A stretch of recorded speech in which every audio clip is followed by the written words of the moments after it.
مہلت نہ دو۔ میں اللہ پر جو میرا اور تمہارا سب کا پروردگار ہے بھروسہ رکھتا ہوں۔ زمین پر جو چلنے پھرنے والا ہے وہ اللہ کے قبضہ قدرت میں ہے، بے شک میرا پروردگار سیدھے رستے پر ہے۔ اب اگر تم روگردانی کرو گے تو جو پیغام میرے ذریعے تمہاری طرف بھیجا گیا ہے وہ میں نے تمہیں پہنچا دیا ہے، اور میرا پروردگار تمہاری جگہ اور لوگوں کو لا بسائے گا، اور تم اللہ کا کچھ بھی نہیں بگاڑ سکو گے۔ میرا پروردگار تو ہر چیز پر نگہبان ہے۔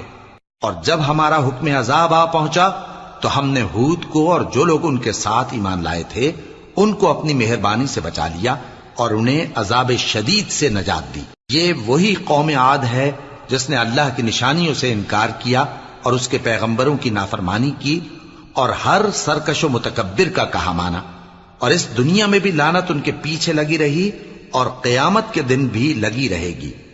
دیکھو